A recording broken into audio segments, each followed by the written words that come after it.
اتنے گناہوں کے باوجود اگر مجھے ایک آنکھ اللہ نے عطا کی ہوئی ہے تو شکر ہے اس ذات کا۔ اتنے گناہوں کے باوجود اگر اللہ نے مجھے ایک ٹانگ دی ہوئی ہے تو پھر بھی شکر ہے اس ذات کا۔ اتنے گناہوں کے باوجود اگر اللہ نے مجھے سائیکل دی ہوئی ہے تو پھر بھی شکر ہے اس ذات کا۔ موٹر سائیکل دی ہوئی ہے تو پھر بھی شکر ہے اس ذات کا۔ گاڑی دی ہوئی ہے تو پھر بھی شکر ہے اس ذات کا۔ تو ایک ایسا بندہ جس کی ایک آنکھ نہیں تھی اور اس کی ایک آنکھ نہ ہونے کی وجہ سے اس کی شادی نہ ہوئی، اب اس کے جتنے بھی ایج فیلو تھے، ہم عمر لوگ تھے، سب کی شادی ہو گئی، بچے ہو گئے۔ اب گاؤں کے اندر اس کی ایک چھیڑ بن گئی ہوئی تھی، لوگ اس کا مذاق اڑاتے تھے۔ تو ایک دن فیصلہ یہ ہوا کہ بہتر یہی ہے کہ اس گاؤں کو، اس سلطنت کو، اس شہر کو چھوڑ دیا جائے۔ رات کو اس نے اپنے کپڑے سارے اکٹھے کیے، گٹھڑی بنائی، کندھے پہ رکھی، رات کے اندھیرے میں نکل گیا۔ چلتے چلتے چلتے چلتے ایک ایسی سلطنت میں جا پہنچا کہ جو اس سلطنت کا بادشاہ تھا اس کی بھی ایک ہی آنکھ تھی اور ایک آنکھ بیمار۔ ہوتا ہے نا کہ جو بادشاہ ہوتا ہے اس کے اپنے طبیب ہوتے ہیں، حکیم ہوتے ہیں، کوشش میں تھے کہ بادشاہ سلامت کی ایک آنکھ جو بیمار ہے اس کا علاج ممکن ہو، لیکن اتنی کوششوں کے باوجود وہ آنکھ جو ہے وہ صحت مند نہ ہوئی۔ فیصلہ یہ ہوا کہ اب اس آنکھ کو تبدیل کر دیا جائے اور ایک ایسی آنکھ تلاش کی جائے جو بادشاہ سلامت کی جو دوسری آنکھ، جو صحت مند آنکھ ہے، اس سے بالکل میچ کرے، اس کی جیسی ہو۔ اب اسی مقصد سے سلطنت کے ہر بندے کو چیک کیا گیا، لیکن کسی بھی بندے کی آنکھ جو ہے بادشاہ سلامت کی آنکھ کے ساتھ میچ نہیں کیا۔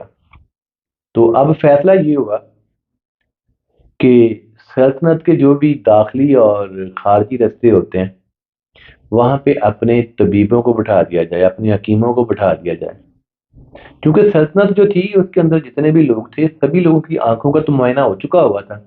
اب کوئی باہر سے کوئی بندہ آئے گا تو ہو سکتا ہے اس کی آنکھ بادشاہ سلامت سے میچ کر جائے، اور اسی غرض سے جو داخلی اور خارجی رستے تھے وہاں پہ طبیبوں کو بٹھایا گیا تھا۔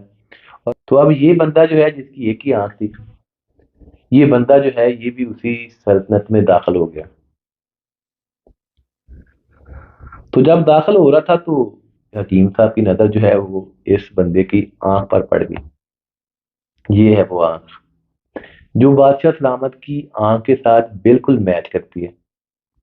پکڑ لیا گیا، اگلے دن بادشاہ سلامت کے سامنے اس کو پیش کر دیا گیا کہ چل بھائی سیدھے ہو، تمہاری تو اب یہ آنکھ نکالنی ہے کیونکہ بادشاہ سلامت کی ایک آنکھ ہے اور تمہاری آنکھ جو ہے یہ تو بادشاہ سلامت کے ساتھ میچ کرتی ہے۔ اب یہ بندہ جو ہے جس کی پہلے ہی ایک آنکھ تھی، اس کی شادی نہیں ہو رہی تھی، ٹھیک ہے، اور ایک آنکھ نہ ہونے کی وجہ سے اللہ کی ذات کی ناشکری کر رہا تھا۔ اب اس کو قدر محسوس ہوئی کہ اللہ تعالیٰ کی ذات نے مجھے جتنا دیا ہوا ہے بہت ہے، میری ایک آنکھ نہیں ہے تو بھی چلے گا، بہت ہے۔ لیکن جب یہ موقع، یہ ٹائم نہیں تھا تو تب ہر ٹائم رونا دھونا، گلے شکوے، زندگی سے مایوس۔ یہاں پہ سبھی لوگ جو ہوتے ہیں وہ دونوں ہاتھوں کا استعمال کر رہے ہوتے ہیں، دونوں ٹانگوں سے پنگڑا ڈال رہے ہوتے ہیں، دونوں آنکھوں سے دیکھ رہے ہوتے ہیں۔ وہاں پہ ایک اندھا بھی ہوتا ہے، ایک لکڑ کی ٹانگ والا بھی ہوتا ہے، ایک بازو کٹے والا بھی ہوتا ہے۔ یہاں پہ سبھی لوگ گاڑیوں والے ہوتے ہیں، وہاں پہ ایک بائک والا بھی ہوتا ہے، ایک موٹر سائیکل والا بھی ہوتا ہے۔ سائیکل والے کے اپنے رونے دھونے، موٹر سائیکل والے کے اپنے رونے دھونے، گاڑی والے کے اپنے رونے دھونے، اللہ کی ذات سے گلے شکوے ہر انسان کے۔ لیکن ایک نظر، تھوڑی دیر رکے، صرف اگر انسان اتنا سوچ لے کہ کیا میری اتنی اوقات ہے، کیا میں جو چیزیں میرے پاس ہیں، صحت ہے، خوشی ہے، مال ہے، سائیکل ہے، موٹر سائیکل ہے، گاڑی ہے، کیا میں ان چیزوں کے لیے ڈیزرو کرتا ہوں؟ میری اتنی اوقات ہے؟ میری اوقات تو میں تو نہیں جانتا، لیکن وہ ذات تو بہت اچھے سے جانتی ہے، میری خوبیوں خامیوں کے واقف، میرے جتنے گناہ شاید میں نے چھپا رکھی، لیکن وہ ذات جو ہے وہ تو واقف ہے.